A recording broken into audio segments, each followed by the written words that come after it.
my view of this is that the deindustrialization of Western civ is kind of an organic, emergent process. And it's happening for a very simple reason. Our energy supply is not as reliable as it was. And we have more people who are now on the planet and more people to feed, and that business model is broken. So the question is, what business model are we going to move to next? Are we going to be dragged kicking and screaming into it? How are we going to make that journey? I think that it's a journey that we're going to be going on whether we like it or not. And a lot of people are going to not want to make the journey, and a lot of people are going to perish along the way on the journey. But we will come to a new disposition of things, and it will probably be human life lived at a somewhat considerably lower pitch than we are doing it now. And it's all of the cover stories for that are kind of beside the point. That's where history has mandates of its own and takes people where it wants to take people, and that's pretty much where history wants to take us right now.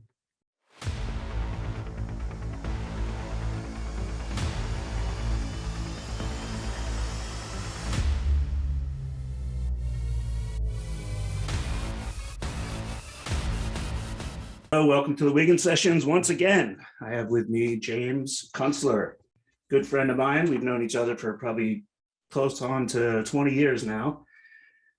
He's a fellow podcaster and a serial blogger on his blog, Clusterfuck Nation, which is one of my favorites. He was a former writer at Rolling Stone, and his 2008 novel, World by Hand, is a good read. And it's a fictional depiction of what life will be like in a post-oil era. His latest book is titled "Living in the Long Emergency: Global Crisis, the Failure of Futurists, and the Early Adapters Who Were Showing the Way Forward." First of all, James Howard Kunstler, welcome. Addison. Last week, I interviewed Gail Pooley, who is the co-author of Superabundance. And if I could just kind of paraphrase the thesis from the book, Gail does a much better job of his own thesis, of course, but superabundance is the idea that the more people on the planet, the more creative we have become, and the time price of products that make our lives better goes down, meaning it takes less time to innovate and produce things that are useful for energy and computers and Zoom and stuff like that. When I first met you, you were speaking about the long emergency. And that was the title of my 2005 book. Yeah, it's about the time we met. And you spoke a number of years at our conference in Vancouver.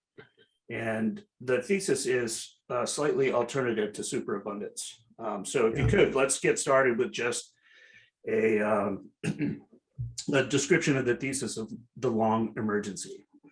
Well, the idea behind that book was that we were facing a series of converging serious problems.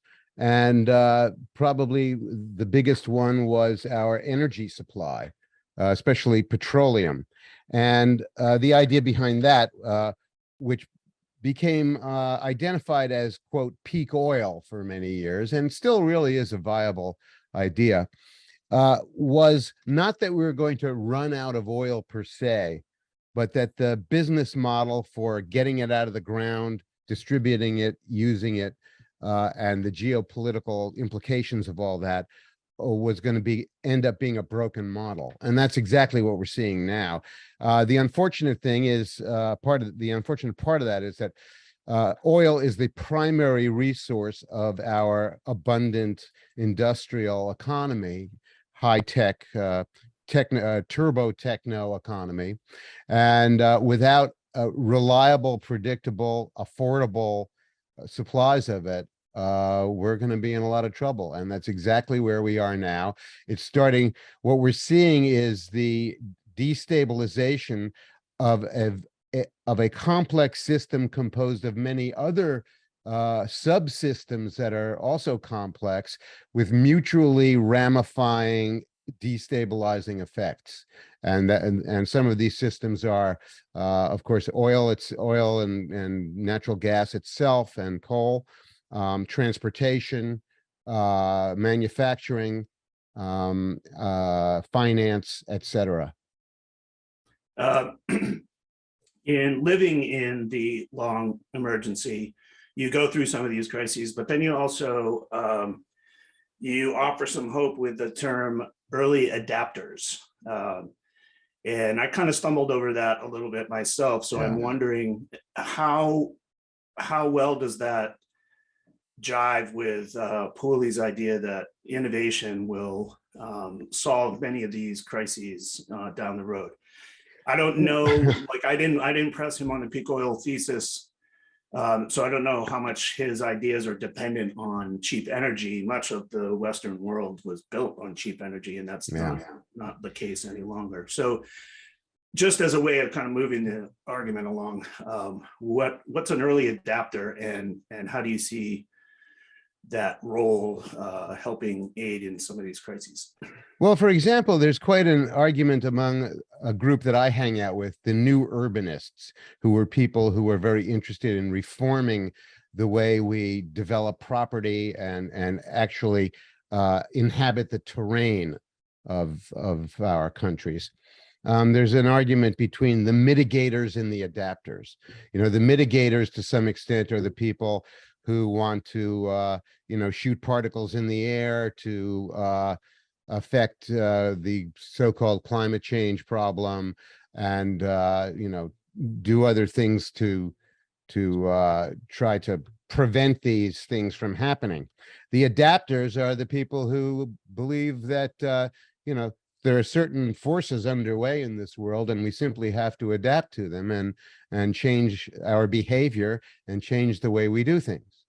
And it's really as simple as that. I would say this, that as for climate change itself, as one of the supposed factors in the converging problems we face, the climate has changed many times during the last 2,000 years alone of civilization. You had the Roman warming, which to some extent encouraged the Roman civilization to reach the heights that it did. You had the coolings of the Dark Age. You had another medieval warming. You had a cooling that followed that, the Little Ice Age. And now the Little Ice Age extended into the early 20th century. Now we're in another phase. There are many cycles within cycles of climate and weather. So these things are really, in my opinion, quite unpredictable.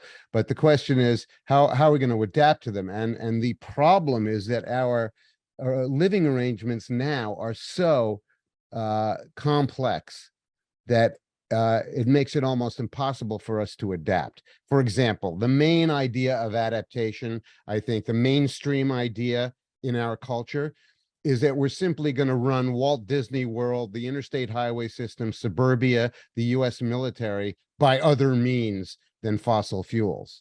And of course, Europe in the last 2 years has proved that that's just not going to happen. When Germany decided they were going to go green, and they decommissioned their nuke power plants, and they set up all these wind power stations and solar stations, and then they discovered that wouldn't allow them to drive their economy the way they thought. And now they're in this terrible predicament where they've lost their supply of Russian natural gas, and they're going to freeze this winter, and they're not going to have any fertilizer in the spring, and they're going to go medieval. So the question is really, how are we going to change our living arrangements in order to accommodate the realities that are upon us? I was recently in Greenland, and I've actually had several people write in wondering when we're going to do our next show on Greenland, which I'm putting that together. There was a guy from the New York Times there. I'm kind of working with him, and with John Englander, who is the organizer of of the tour that we went on. On that tour, there were some mitigators. There were people that were advocating sprinkling nanoparticles of glass on the glacier to be more reflective, because right now There it's you covered go. with, yeah, it's covered with soot from wildfires in North America, and it's being melted. Some of the glaciers are being melted from underneath because the sea has risen by a couple, I think 2 degrees over the last 100 years. Well, Addison, there was probably ash on the Greenland glaciers 1,500 years ago when a mountain in Indonesia erupted Yeah, and spewed ash all over the world. That's happened like several times in the last 2,000 years. right. So, They do these things called ice core samples, and they sure, point the exact time when Vesuvius blew up in Italy. sure. Anyway, but I just wanted to give that as an example of a mitigator. They think that the nanoparticles of glass will do 2 things. One, reflect and help mitigate the melting of the top of the ice, but also collect carbon, CO2, Well, in these little holes. So they were advocating that, and we ended up talking a lot about that during our. this is a trend that I regard as techno-narcissism. And the main feature of that is that it tends to ignore the unintended consequences of Right, exactly. these kinds of things we do. Yeah, I mean, that was one of my questions, is like, all right, we spread a bunch of glass on the glaciers. What is going to be the result of all that glass making its way into the oceans? Anyway, so could you give me an example then? If that's an example of a mitigator, can you give me an example of an early adapter? Well, I think agriculture is probably a good example of that. We're probably going to have to stop doing, agribiz at the industrial scale that we do now, where we have these, $2 million harvesters that are guided by GPS, and a guy sits in there and just watches movies on a tablet while the thing goes back and forth, or it might not even require a pilot, but that kind of agriculture requires enormous amounts of fossil fuel based herbicides and fertilizers, and also the biggest, perhaps the biggest input to that form of agribiz is capital itself. It's just incredibly capital intensive, and one of the factors that we're facing is a new era of capital scarcity. A lot of the stuff that we consider to be wealth now, that is, saved, accumulated capital, is probably going to go up in a vapor. It's represented by instruments like, derivatives, like, various bets that are made by counterparties that amount to nothing. And when that wealth goes up in the vapor, and it's happening right now, and beginning as we see with the UK gilt bond system, that capital is not going to be there for lending. And that kind of situation reflects into all kinds of corners of our daily life. For example, the whole happy motoring system that we've been living in for 100 years. Americans are used to buying cars on installment loans. And that's become increasingly difficult as the middle class gets increasingly pressured, distressed, and strapped.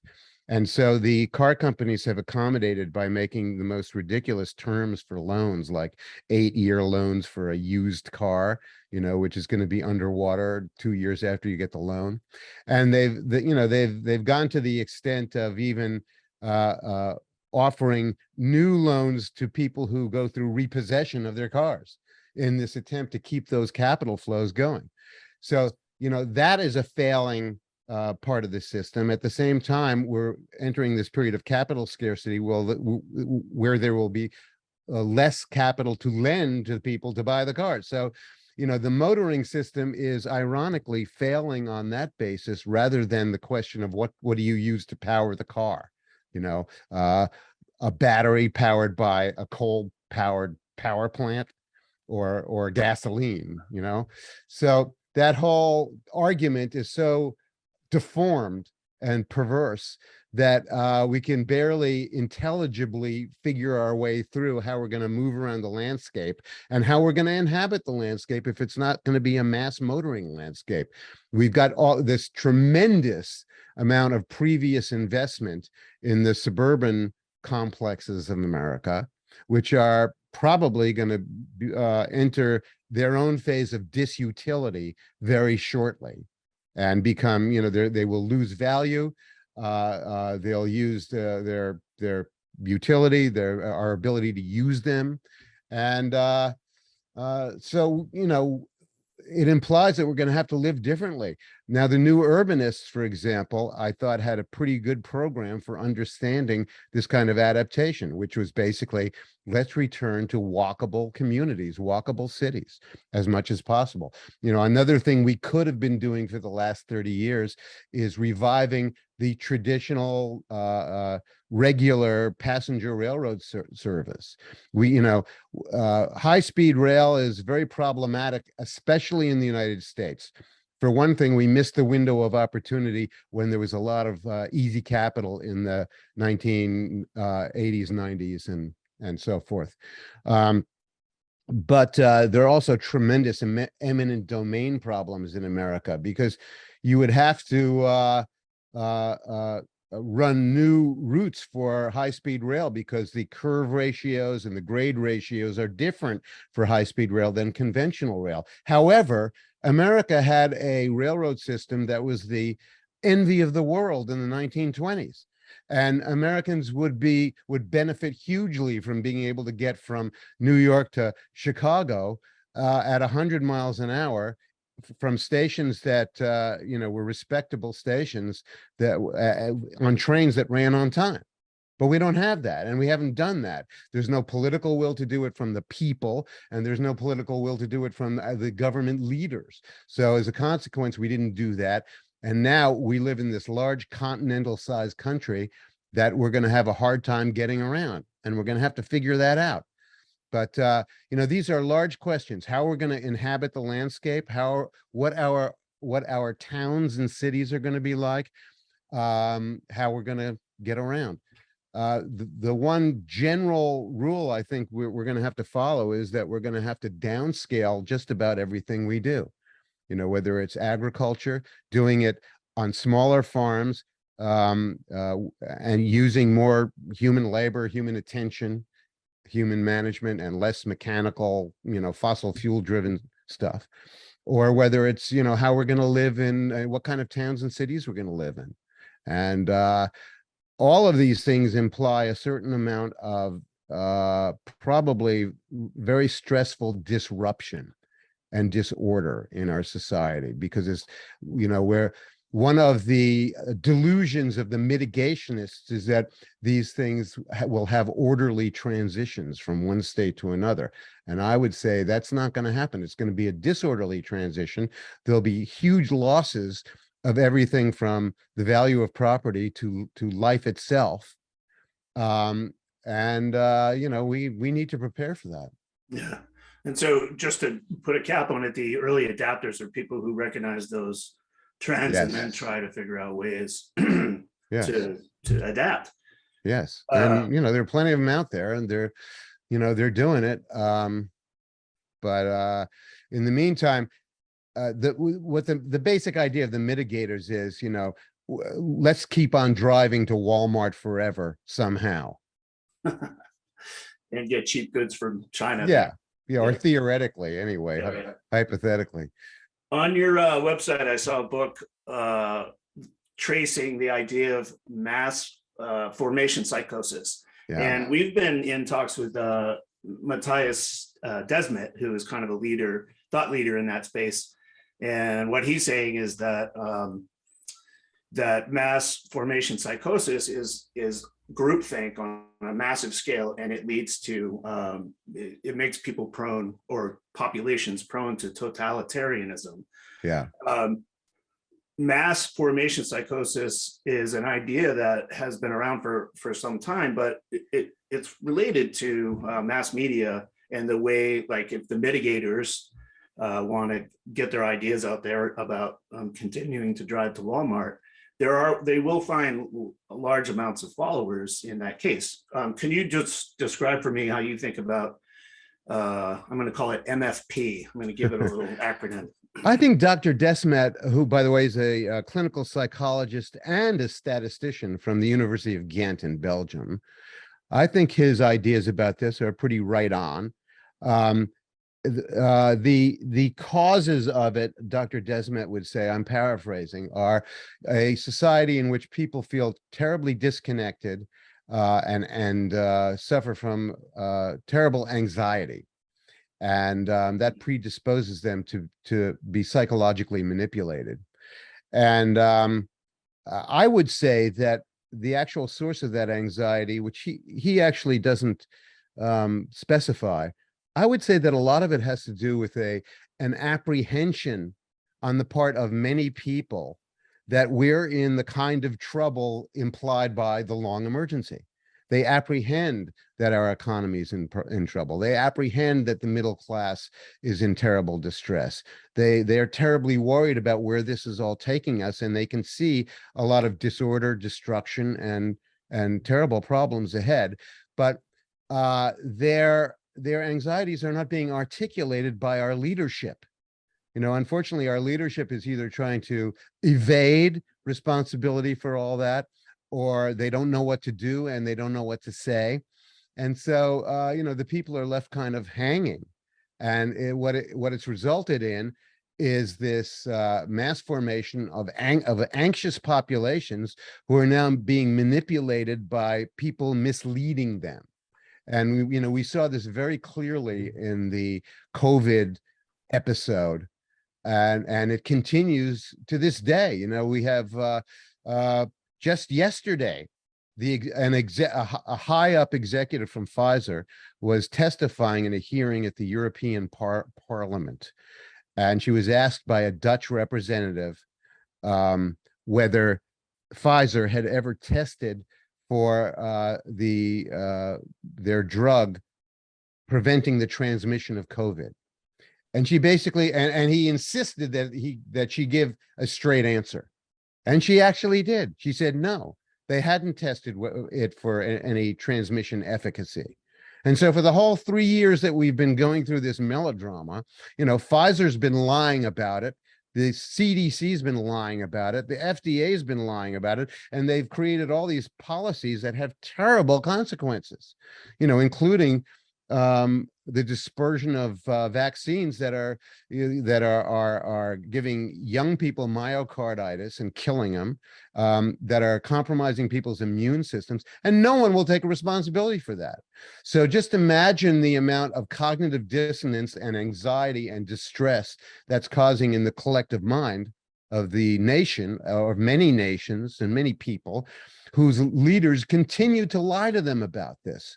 The CDC, Rochelle Walensky, won't even answer the letters of Senator Ron Johnson, who's trying to get straight answers out of the CDC, you know, about what their data collection is. Yeah, the CDC did come out a couple of weeks ago and admit that the vaccines that are out there don't prevent transmission, but what they do is they prevent hospitalization. Well, they're just making that up. Yeah, right. You know, they're just saying it. What I found was interesting about that, though, is they admitted it, but it was like, you know, page 6 news, like nobody cared at that point. It was already 3 years into it. And we had already locked down the economies and ruined the supply chains. Exactly. And, you know, destroyed households and created just a tremendous amount of wreckage out there.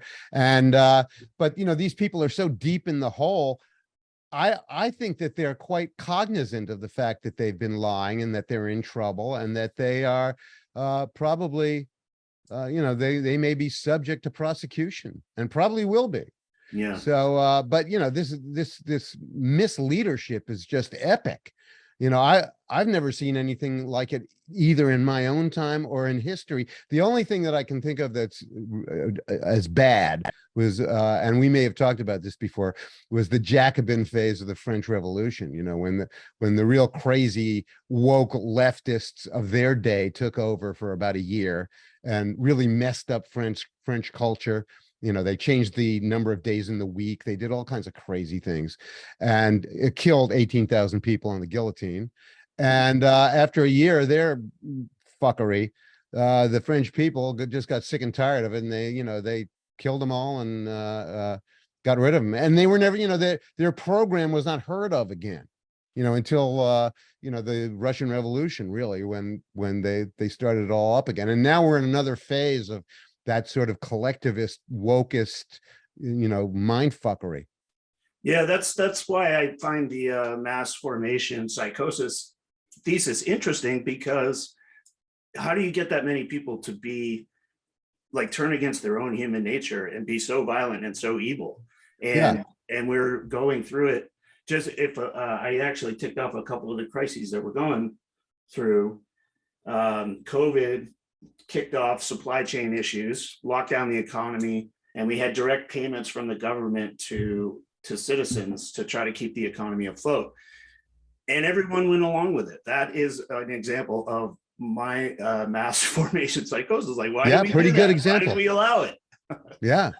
Yeah. Well, we allowed it because we were misled. We were out of ideas. We were scared.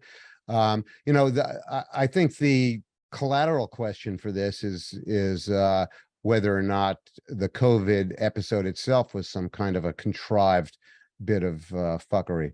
And there's plenty of reason to believe that it was. Yeah, and so knock-on effects from there, we've been dealing with 40-year levels of inflation, and that's squeezing S&P profits and earnings. And we're also seeing just an unease in the stock market that's turning into a rout. And that is going to lead to the lack of capital that you were talking about. Mm-hmm. But these are all knock-on effects from our ability to fool ourselves that the government had our best interest in mind when they decided to shut down all the restaurants and the bars and mass transit. Well, there's also the question of, how exactly is the program, the alleged program of the World Economic Forum and Klaus Schwab, the Schwabenklaus, as I like to call him, where does that fit in? I've considered him to be kind of an improbable James Bond movie villain for the last couple of years. But, more and more it's evident that the Davos Crowd, which is another term for the World Economic Forum, has installed many, many people in governments around the world. Justin Trudeau is kind of a WEF installation, and we see exactly the kind of mischief that he caused in Canada and continues to cause with idiotic programs like shutting down the fertilizer program. We see it in Holland, where the government is trying to shut down farms. You see it in Australia with their incredibly tyrannical shutdowns of business, and New Zealand, with Jacinda Ardern, who announced 2 weeks ago that governments in Western civilization really have to start censoring people even harder than they are. So where does the WEF fit into this? And how does that an expression in some way of a mass formation psychosis? Well, in a way, it's the WEF program wants to deindustrialize the world as a kind of a mitigation for the problems we face. My view of this is that the deindustrialization of Western Civ is kind of an organic, emergent process, and it's happening for a very simple reason. Our energy supply is not as reliable as it was, and we have more people who are now on the planet and more people to feed, and that business model is broken. So the question is, what business model are we going to move to next? Are we going to be dragged kicking and screaming into it? How are we going to make that journey? I think that it's a journey that we're going to be going on whether we like it or not. And a lot of people are going to not want to make the journey, and a lot of people are going to perish along the way on the journey. But we will come to a new disposition of things, and it will probably be human life lived at a somewhat considerably lower pitch than we are doing it now. And it's, you know, the all of the cover stories for that are, you know, kind of beside the point. That's where, you know, history has mandates of its own and takes people where it wants to take people. And that's pretty much where history wants to take us right now. Well, one major historical event of this year is the Russian war Yeah. against Ukraine, and it's fairly simple to draw a straight line from the propaganda that Putin puts out, or just the propaganda machine from Russia, and the reaction to WEF, the World Economic Forum agenda for the world. He has been directly saying, we don't want you at our doorstep. We don't want your, the influence of your nuclear weapons sitting next to us. And we're well, more to the point, Addison, more to the point, it's much more explicit than that. You know, we had an agreement with, when the Soviet Union fell, we had an agreement with the next government to not expand NATO, period. Right. You know, to not put NATO installations on their border. And we broke that agreement. And then we kind of reinforced it with the 2014 Ukraine color revolution that we pulled there. And we've been provoking them relentlessly since then, you know, encouraging the Ukrainians to bomb and shell the Donbass. And, you know, I think Mr. Putin was extraordinarily patient, and he may be arguably one of the few leaders in the world who's really an able manager of his own sovereign interests. And so, you know, he was very patient and finally had enough of our mischief. And the United States and NATO continue to provoke him unnecessarily. And, you know, he's drawn the line. We're now suffering the consequences. That Ukraine is going to be the one that suffers the most. You know, that I think Mr. Putin was trying to be very careful in Ukraine for the first 7 months of this and not bust up everything in the joint. And you know, turn the corner on that one. Well, he did turn the corner on that one, not completely. I mean, they busted up a bunch of stuff this week of October 11th and 12th, but you know, amazingly, they only managed to kill about 14 people with all those missile strikes, which is pretty astonishing that so few people were killed. And I think, you know, they're still trying to be careful, but they're trying to disable Ukraine's ability to continue to provoke this war.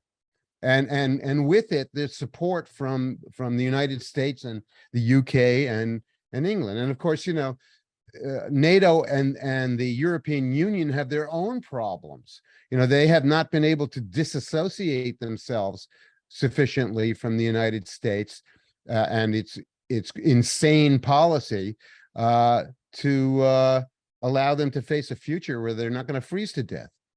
And why they've gone along with why the German public hasn't overthrown the government of Olaf Scholz is one of the abiding mysteries of the last season. You know, how hasn't that happened? Well, how do you think all this is going to play into the midterms that we have coming up in a couple of weeks? You've got rising prices on everything, all consumer goods, but more importantly, the cutoff of Russian energy, most notably natural gas, is actually, like, even in my own house, it's driving up my electric bill by 20%. That was projected. That, I mean, 20%, we can eat that, big deal. That's going to be a lot of pain to a lot of other people. And they always say in midterms that the economy kind of drives the show. Yeah. It'll be interesting to see what happens, whether things like abortion and gay rights and stuff like that are stronger political issues than you know, people's ability to drive their cars to work or heat their houses. Well, I agree with you that economy probably does drive these decisions, and but you know, I also have to say, just talking to people, I have a lot of former friends who are basically, you know, woked up former hippies. You know, these are people from my generation who, you know, were out protesting against the Vietnam War in 1969, and now they're all against free speech. You know, they're all in favor of censorship.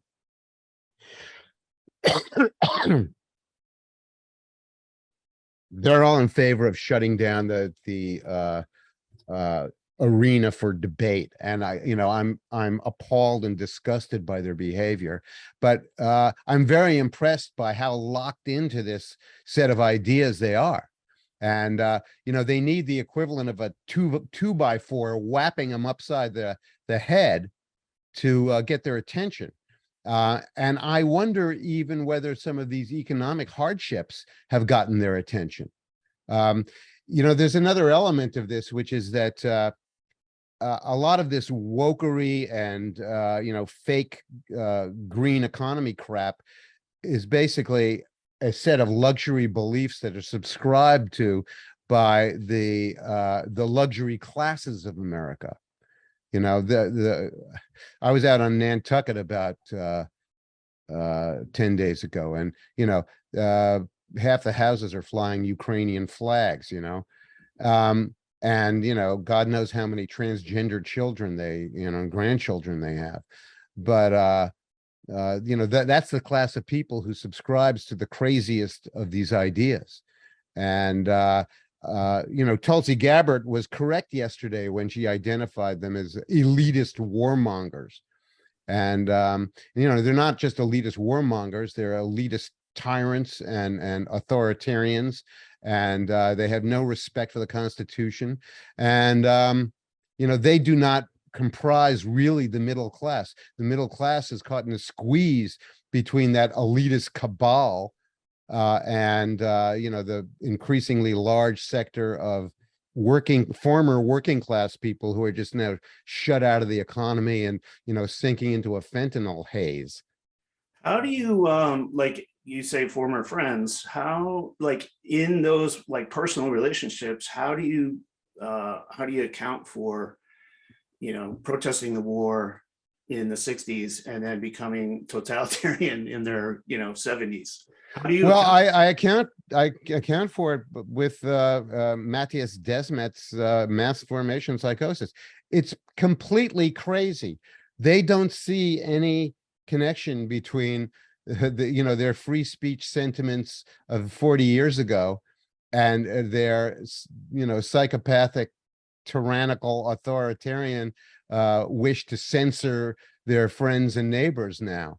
They're blind to it. And so this mass formation induces a kind of blindness to your own journey of how you got from point A to point B. Basically, underlying all of that, I would go back and say, it's that underlying baseline anxiety that is driving this. And, it's made people highly irrational. Well, I guess the midterm elections are at least a constitutional way of changing course a little bit. Yeah. One more thing about that, though. Yeah, I don't know. You asked, how do I think they're going to turn out? Because of my conversations with people I know and people I'm no longer very friendly with, I think that there's a fair chance that there will be quite a few Democratic woke candidates who are going to squeak through. That's a fear of mine. On the other hand, I can accept the argument that there's going to be a red wave that's going to bury these people. I will also say this, that, as crazy as the thinking class has become in America, and as crazy and tyrannical and despicable as the Democratic Party has become, there's still an awful lot of pissed off Americans out there who see exactly what's going on. They're not fooled by these drag queen story hour exhibitions and, all of the gender and race hustle that's been laid on us. And, they're not fooled by this stuff for 1 minute. Yeah. I like the phrase Byron King, who's a longtime friend of ours. I know Byron. Yeah. He was on the show and he said, it was kind of the conclusion of the whole show. He said, well, at some point the adults are going to come back in the room. Yeah. Yeah. That's a funny way of saying it. Yeah. And by the way, a lot of this has to do, I think, with daddy issues, is that, all this assault upon, white males and the whole Donald Trump thing is obviously, a kind of a daddy psychosis, Yeah. daddy's in the house. And I mean, look how the Democratic Party is dominated by, crazed suburban women. Let's move on from politics a little bit. Although Okay. I bet it'll slide right back in. You have a feature on your blog, which I really like. It's called Eyesore of the Month. Yeah. And you take pictures, or you grab pictures. You probably take them and grab them of just monstrosities in architecture. You've been a critic of modern architecture for most of your writing career. Yeah. And then you take pictures and you post them and you explain, like, or you kind of ridicule the theory behind why it looks like the way it does and whatever. Can you talk a little bit about the eyesore of the month? And then I want to get into your critique of modern architecture. Yeah, well, the eyesore of the month was just, to provoke some conversation about how ghastly these buildings are that are imposed on us. Architecture is a very public form of art. And it's not only an art form, it's an economic expression. But the trouble really seems to lie in academia, where architecture is taught.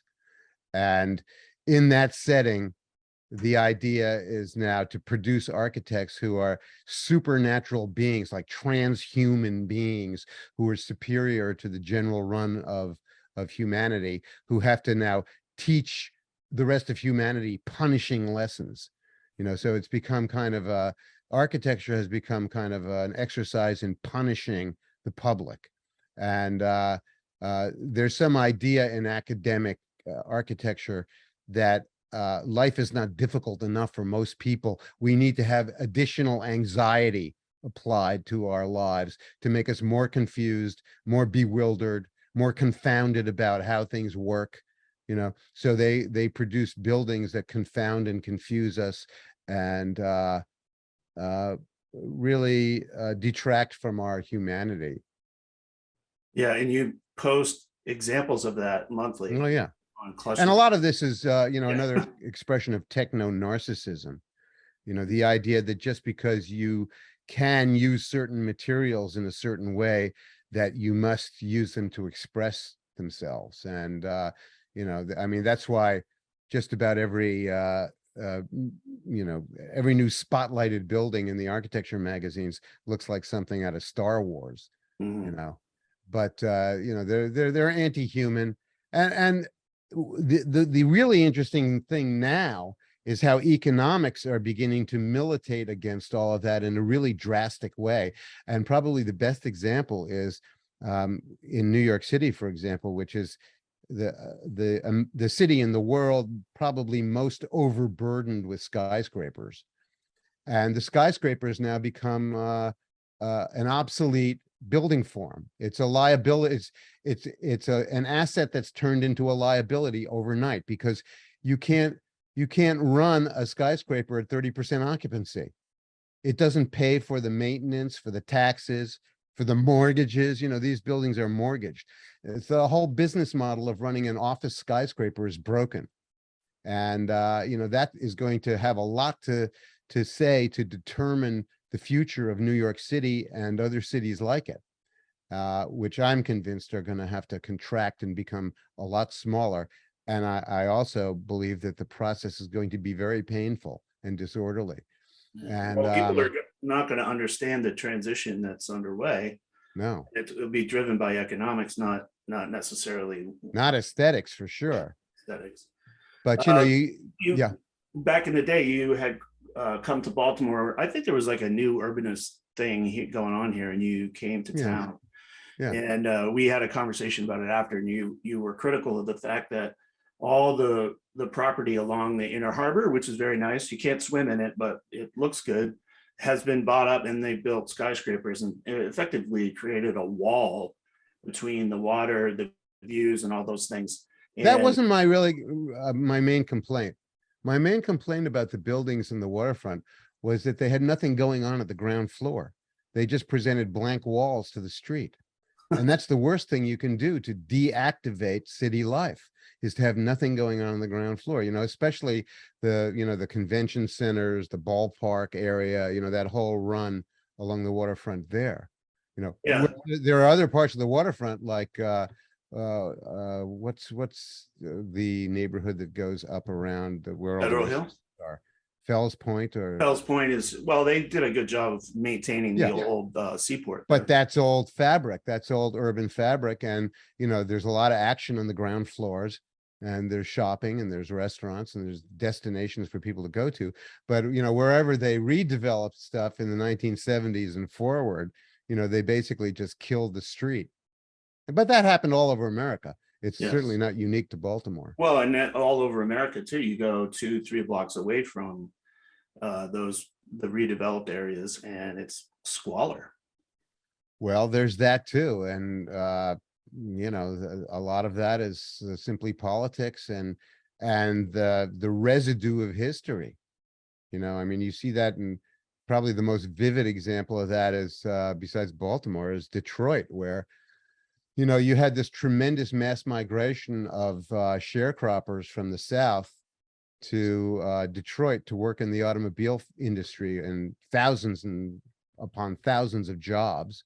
And, that lasted from the 1950s to the 1980s or so. And then those jobs were all lost. And you have a whole cohort of a whole group of people who are left stranded and, with no economic opportunity, and they're just there. And, they certainly haven't been flourishing, and the city hasn't been flourishing, and even the numbers of the population's even diminishing. So sooner or later, those perversions of history end up being corrected, but in a very painful way, as you see in Detroit and Baltimore and Philadelphia and dozens of other cities. You told me before we started today that you're still painting, so you have an interesting interest in the subjects you picked.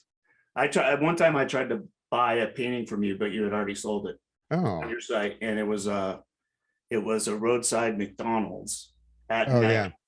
And I think part of the M was missing. Oh. And I wanted to buy it because I thought it was great. But explain to me why you paint McDonald's. And another one you like to do is off ramps from Route 87. Yeah, well, from the interstate highway. Well, really, all that that's not really the main subject matter that I pursue these days, and hasn't been for some years. But I'm basically interested in the human imprint on the landscape, and that is pretty much the traditional subject of all landscape painting, really. Mhm. And well, there's a little bit of it that's dedicated to idealized depictions of wilderness, but and especially in American art history, the Hudson River School, etc. But the human imprint on the landscape is an important subject of landscape painting. And so I like to get in all the cars and the power poles and the detritus of industry, and I'm interested in that. When Vincent van Gogh and Claude Monet were painting in the 1890s, they had a lot of peasants in the fields to paint. We don't have peasants in the field, so it's harder and harder to find, to put the human figure in the picture. But I like to get the cars in the picture because they're the main inhabitants of the picture now. Yeah. So between them and the power lines and stuff, I like to, make all that stuff pretty vivid. I'm serious about it. Yeah. And it's interesting. We have a local agricultural stewardship organization that tries to preserve farmland. They have a landscape painting show every year, and every year they keep me out of it because they object to the fact that I'm putting all this stuff in. The power lines and the cars and stuff. They want to pretend they don't exist. Yeah. Well, I would encourage readers or viewers of this this program to go and check out Clusterfuck Nation. The paintings are there, the books are there, and you're blogging what, twice a week now? Yeah, my blog comes out on Mondays and Fridays at by 10 o'clock Eastern time at the latest. And also the book I mentioned earlier that has a trace of the mass formation. Oh, yeah, now that's not my book. That Yeah, I know was that's not yours, but it's right on the. That's Yeah. I was just looking at the website. And I would urge readers to our listeners to just get Matthias Desmet's own book, which is titled The Psychology of Totalitarianism. Yeah. Which is beautifully translated, and it must have been beautifully written in the first place in his own language. Yeah. All right, Jim. Thank you. It's good to talk to you as always. Addison, nice to visit. Yep. All right. Bye-bye. Have a good day, man. Bye-bye.